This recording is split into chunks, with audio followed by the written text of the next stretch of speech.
then it would have been perfect. Nibble is amazing and a great introduction to the Gauntlets.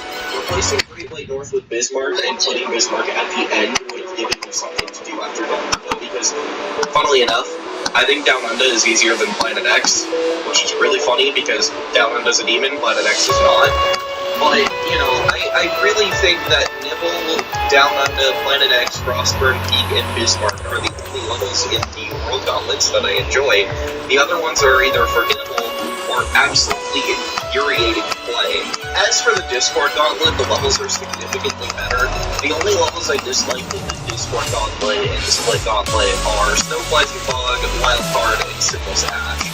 However, there is a major problem that brings down all of these levels, in my opinion, and that's why was it a requirement for this gauntlet that they be in Split Pass? Like, I guess it would make sense for the Split Gauntlet, as that's the name of the gauntlet, so it makes sense. But the Split Gauntlet only exists because the Discord Gauntlet needed to be split into two gauntlets, and so, I don't know, I just feel like maybe change the name and don't have this be a requirement. And funnily enough, there are some levels that use the gimmick well, but then there are levels like Snowflies and Fog, where if you play the level normally, it looks like shit, and then if you play it at nighttime, it actually looks really good. And I have two things to say about that. Firstly, all the different paths do is make you change the time of day. That is so lame. That is really lame. It doesn't change anything aside of how bright the level is, and the fact that there are Christmas lights on the houses and all that stuff. Aside of that, it looks pretty much the same with the brightness turned down. And it makes me question why require split paths for this at all. Why not just make it so that Snowflies and Fog is just the nighttime path and get rid of the daytime path entirely? It just drags the level down.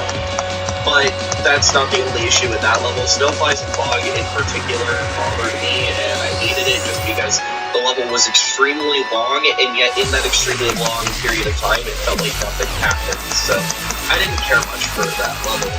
I will say, though, these levels, Snowflies and Fog, Wildcard, and Syphilis Ash, are heavily redeemed. Like, these gauntlets are massively redeemed because of stuff like Seasonal Haven and Change of Scene, which are amazing levels. In particular, I want to call out Double Dimension, as this level is really cool for having its two paths be, well, completely different levels, which is actually kind of neat.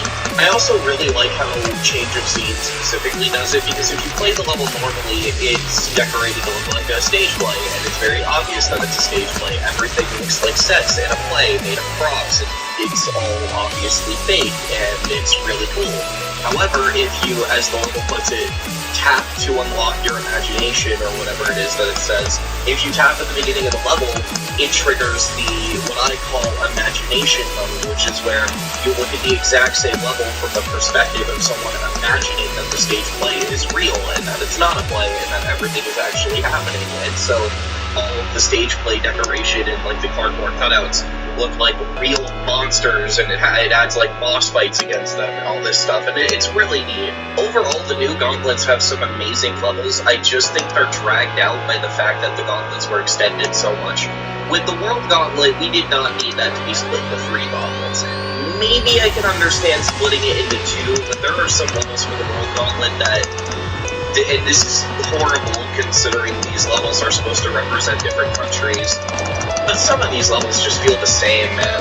Another new feature that was added was lists, and lists are a good idea in concept, but I don't know how I feel about the execution.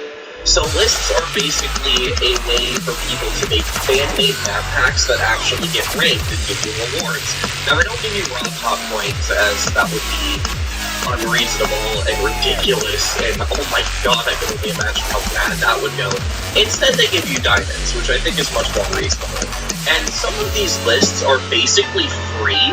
Like, when the feature started to roll out and some of these lists started to come out, some of them I had already beaten without even opening the tab, because I just happened to have already beaten some of these levels.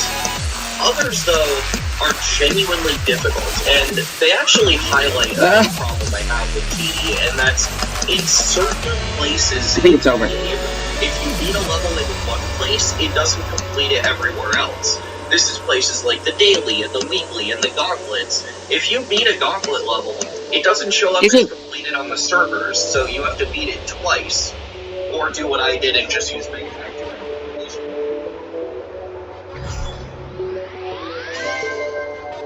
Only one session, that was pretty easy.